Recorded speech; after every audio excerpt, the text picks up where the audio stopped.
Good afternoon. You guys should all be done with lunch, back at work, where you can pretend to be focused and productive, but really you can focus all your production on thinking about the 49ers, which is what I do for a living. I'm supposed to have nonstop takes and opinions to get you thinking every day about the 49ers. But last night, my mind started to wander, and it was Bonta Hill's fault. He started tweeting just ridiculous stuff about Mac Dre, and I just couldn't let it go. So I started tweeting that Mac Dre is the greatest Bay Area rapper of all time and probably the best West Coast rapper as well, and just set the world ablaze. All of a sudden, Mac Dre was trending in California. I didn't mean to do it, but I'll take it. Good for Mac. Andre Hicks. Anyway, Bonta Hill got his feathers ruffled because he was so wrong and everyone knew it. And I pointed it out, that he challenged me to a debate or something about rap. And he's supposed to come on here at 2:00. So we have 50 minutes to talk about football, probably more, because I highly doubt Bonta Hill's going to show up. I think he's all talk. Oh, it's Bonta. All right, what's up, Bonta? My man. Oh, what's up? I was telling everyone you weren't going to show up, man. I've been talking mess. Oh, you didn't think I was going to show up? I didn't think you were going to show up. Come on, man. You know me better than that. Are you kidding me? Where are you right now? Are you at home or are you at the studio? I'm at the crib, man. I've been at the crib for the last 5 months due to quarantine. I don't have a cool banner. I don't have a cool Sports Illustrated banner on my wall. It's actually a plain white wall. Just changed my jersey because it's so damn hot in this room. Yeah. And you know what? The fire that we're about to spit here for the next 30 or 40 minutes it's going to be fire. It's going to get heated. It's going to be sweaty. It's going to be nasty. But, I was listening to E40 this one and all last night. And I'm just going back to like 1993 in a major way. I'm going federal. And I'm just like, what the hell is Grant talking about? And I blame you. I blame you for the edge I brought to the show today. It actually helped me bring energy to the show today because you and all these little 15-year-olds who are jumping into my timeline. I'm 32. Yeah, I mean, you are, but you act like you're 18 sometimes, Grant. And these youngsters, here who don't know anything about hip-hop, who were born in the year 2000, who were born in 1997, are telling me about Bay Area hip-hop. So I blame you for turning my mentions on Twitter into an absolute dumpster fire. Okay, well, that's fair. I'll take that. What I just want to say is, even though your taste in rap is just the most basic I've ever heard, you don't give Mac Dre his due. You started all of this. Mac Dre was trending last night because of you. So I want to give you your props, even though inadvertently you didn't mean to, but you started all of this. So you know what? I've said what I need to say. You tell me why you think E40 is the greatest, and then I'll rebut you. Well, you know what? E40 and Too Short, it's really 1A, 1B. It's really 1A, 1B. When we first started picking up cassette tapes at the local record store, and again, these little young punks here, and I love the young punks. They don't know about cassette tapes. The tapes from the trunk. The tapes from the trunk, the cassette tapes, you had to take the pin and like rewind it to get the little tape in there because it would just get caught up in the Walkman. But Too Short and just Cocktails and the mid-'80s, it just, Short is. It was groundbreaking. It was groundbreaking. And people nationwide bumped that. E40, you think about the slang and the style of rap of E40. Nobody was really rapping like that. Nobody, you think about Captain Save-A-Ho and Practice Looking Hard, Mirror, Mirror on the Wall, Who's the Hardest of them all? I mean, it was like, who the hell raps like this? This is different. This is just different. And so from 94 to 99, you talk about in a major way, the element of surprise, the Hall of Fame, when he put Rasheed Wallace in his place. He took a shot at Rasheed Wallace for talking about, I don't fool with the E40s. And E40 basically represented for the West Coast there. It was like, hold on. It ain't all about New York City. It ain't all about LA. It ain't all about the South. And now the South didn't really blow up until really the late 90s and early 2000s, outside of Outkast, of course.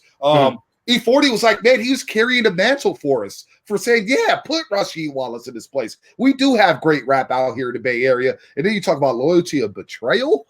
Oh, my Lord. Lace me up. So he was just different. And I'm not saying that Mac Dre's trash because I still bump Mac Dre. We love all these guys. Well, I love E40. Yeah, we love E40. We love Mac Dre. It's really, we're arguing. But Mac Dre is on the Mount Rushmore. And I want to put that out there. When it comes to Bay Area rap, those are the three. The fourth, if you want to put Nicotina on there, that's fine. You want to put RBL Posse? Yeah, you're a Drew Down guy.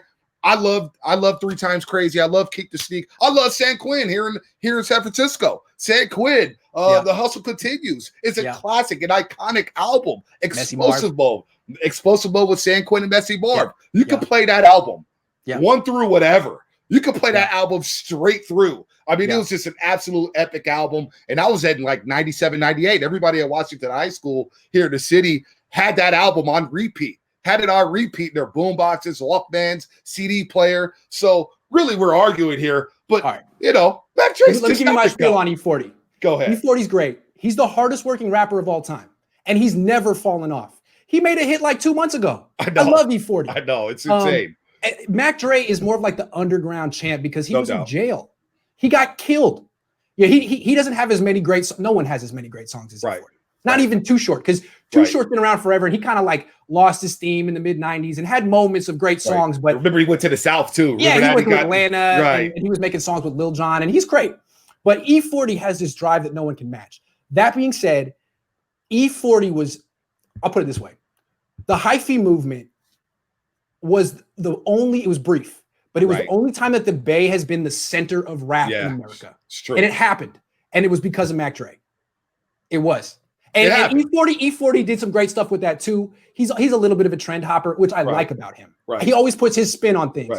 But Mac Dre made the Bay Area the center of rap in America for like 6 months. And that's amazing because no one has ever done that. Ever. I'll say this. It's unfortunate that Mac Dre died when he did because it felt like in 03, 02, he was starting to pick up a lot of steam. In Trill TV, we all watched that DVD. And look, I'm not a big fan of Thiz, but he made it a movement. He made it a movement. I mean how many kids that we went to high school and college with did that just because he rapped about it? Just because he rapped about it. Just because he rapped about it. You know what's in that? No, not really. Nobody. It made your brain look like Swiss cheese. Yeah. You know what I'm saying? Mac Dre said Mac Dre raps tight, so it must be all right. If you think about Thiz Dance, whatever it comes on, if you think about the Thiz face, that's our staple here in the Bay Area, the Thiz face, but also Pop Your Collar. When E40's talking about Pop Your Collar, that's our thing in the Bay and the slang. Here's the thing about the Bay. That's great. And I'm glad we're all having this conversation about Bay Area rap. And I love that Mac Dre was trending because the Bay Area as a whole gets slighted. Think about how many guys took our slang in the South, in LA. They all took the Bay Area slang. Snoop. Look, I love Snoop, but he's so influenced by Too Short and E40, both of them. Which is why Snoop Dogg always comes up here. It shows the Bay love. He shows Mr. Fab love. Right? You remember when I was doing the finals thing for NBC Sports Bay Area with Fab, Snoop, and E40. And Snoop was like, look, I love the Bay. This is like a home away from home. Well, yeah, of course, Snoop. You took part of our lingo and didn't really give us credit and took it and made it an LA thing. So, look, Mac Dre's influential. You cannot dispute.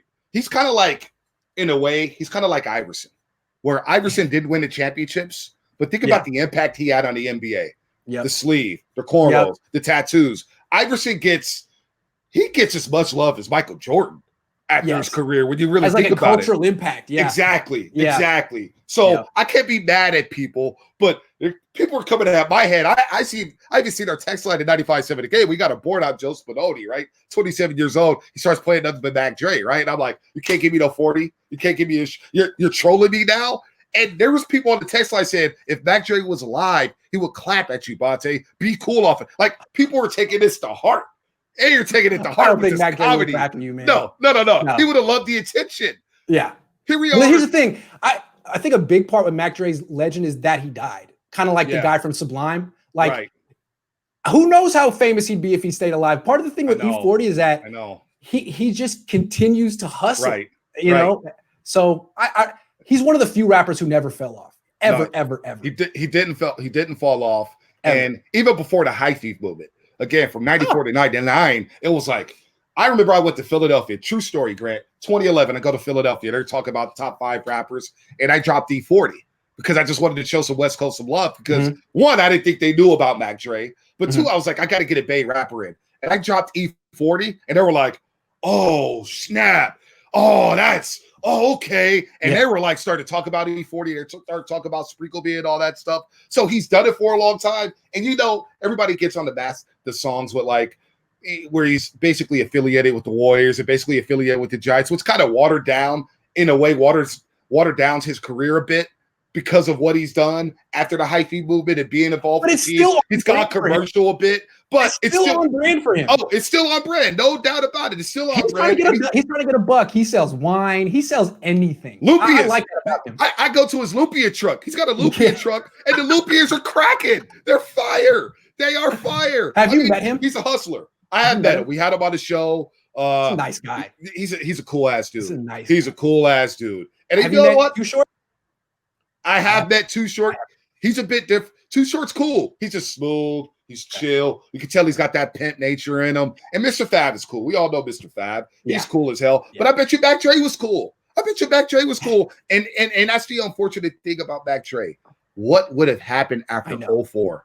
I know. What would have happened? Who would have been like? He may have catapulted to GOAT status to the point where this argument is moot. It's basically like, you know what? Yeah, Mac Dre is the GOAT because he does have this. The U.S. Open. Think about the U.S. Open after he died with Mac Ball and Mac Dre. Yeah. Oh my God, it was classics. Huge. It was huge. And it's like he was 35 when he died. People don't realize that. He'd been around forever. He was making songs in the 80s. Tupac was 25. Right. Yeah. Tupac was 25. Yeah. That's another guy. He could have been some people think he's the GOAT anyway. But imagine if he had lived 5 more years. Well, you know, my buddy Sean Singer made a great point. At this point, would Tupac have been a bigger rapper or a bigger actor at this point? A lot of rappers transition to acting, like Ice Cube. Ice Cube. Safer. Ludicrous. Safer. You know what I'm saying? You're going to say it live. Tupac was originally an actor. He was. Originally an actor. He was a damn good one. He was a damn good one. Mill Valley, of course, and growing up in the jungle and doing the drama class thing. And Juice is a classic. Above the rim, we still talk about Birdie. Yeah. You know, Poetic Justice. But Pac, and this is where I got to get on you because you started and I love what you did. You're the master troller. You know, was Pac really a Bay guy? New York, Baltimore? Come on. He laid it down with the Humpty Dumpty dance and Digital Underground. He got his replanted his seeds in the Bay. His voice to me sounds very East Coast. Now his taste in rap and all the beats that he had, except for the one song, I Get Around, which is a total Gangstar beat. But no, he's mostly he has a West Coast sensibility. But when you listen to his voice, it's like, he's definitely from Harlem. Definitely. Nah. He's got that East Coast drawl, and you know he wanted that New York connection, but he rode for the West Coast. So we're going to say, you know what? Pac rode for us. He put us on when a lot of people didn't want to put us on. When New York radio stations didn't want to play our music, when Baltimore stations didn't want to play our music, he rode for us. So and not just LA, but Oakland too. And that was huge. Being with Digital Underground, who, by the way, shout out to them. They're underrated. And it made me think about all the great music here in the Bay Area. That's what the conversation started. I was like, damn. We've had some great rappers. Drew Down. We think about him and Drew Down, what he did. Richie Rich, we didn't even bring up. It just goes on forever, man. And to me, the center of West Coast rap is the Bay, not LA, because our catalog is way deeper. I think so. I mean, look, LA guys are going to get on us. They're going to throw at Snoop. They're going to throw us at Snoop. Can Dre really rap? Hey, and I give him Ice-T and Ice Cube. I give him that. I give him Snoop. Kendrick as well. But the Game, he's had a couple albums. He's flopped, and he's a clown. Let's be honest. The Game is kind of a clown. We look at him as a clown. Kind of a clown. You know, you think about it, he's kind of a clown. He is kind of a clown. And 50 Cent ended him. He did. You know, let's be real here. Dre, I like YG, but like the good rappers that come out of LA are like kind of few and far between. We're like, Bay has always had great rap forever, and it always will. Although it seems to be kind of moving to Sacramento as we gentrify ourselves. Yeah, well, you know what? And we got to give love to SIBO.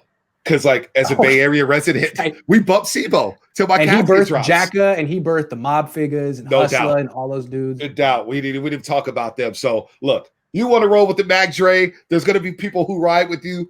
I got to swat you guys off like flies, Grant. I got to swat you guys off like flies. The numbers support E40. He's got the Billboard charts. He's got the longevity. But it does feel like Mac Dre's a people champ. And I'll give you that. Dude, look at how many people, as soon as I tweeted that, he started trending. People love Mac Dre, dude. There's murals of him. I mean, he died. He died. Kind of like the Nipsey of LA now. Because I'm going to be honest with you. I've been bumping a lot of Nipsey. I did not bump Nipsey until he died. And I was like, okay, how good is Nipsey? Look at his catalog. Oh, my Lord. It's pretty damn good. He's a damn good rapper. But that's kind of like how I look at Mac Dre, where, look, there was a lot of people in high school bumping Mac Dre. But when he passed away, everyone was like, R.I.P. Mac Dre. Is like, dude, you heard of him the first time today. Right. Today. And that's why when people play Dizzle Dance, I'm like, I cannot stand the Dizzle Dance. That's my one. I'm so cut you tired of off. that song. I'm so tired of that song. I'll cut you off. Give me some Al Boo Boo. You know what I'm saying? And I'm just like, if you start off your argument with like, what about Diz Dance? That's on the radio. Dude, stop. No one likes that song anymore, dude. So, but it is amazing that I'm sitting here trying to enjoy a Giants A's game, break down and get ready for my show, and I see Grant Cohn, the master troll, and I'm just like, oh no. Man, I tweeted that yesterday, man. And you know what's cold? Here's the thing. It's like the Frisco San Fran debate. I try to stay away from it, and I take the bait every single time. I brought you right into it, man. You suck me into it all the time. You're punching down. Dude, I'm getting sucked in all the time to it, and I'm just like, oh, Grant, what do you? And then you got Joe Shasky, the Butcher Boy, text me on the side. Grant gets you. Yeah. Dude, and Butch gets on my damn nerves because he's called my show trying to rip me for disrespecting Mac Dre. White boys trying to act like we know, man. You can't let that. You guys do know, but that's the thing, though. A lot of white boys did put me. A white boy actually put me on to Mac Dre. Only in the Bay. A white boy, Danny O'Hara, actually put me on to Mac Dre in the late 90s. It was a white guy who put me on to Mac Dre. Wasn't a black guy. So, well, Valeo's a very diverse place, man. It's a very diverse place. You ever been to Vallejo? I have been. It's a different world over there, man. It's big grimy. It's big grimy. It's a big grimy, man. I think, man, let's wrap this up. I'm sweating through everything over. You got me too worked up. But this was cool. I appreciate you, man. Did I lose you? I think I lost him. Anyway, that was a good. All right, man. Thanks for coming on, Bonta.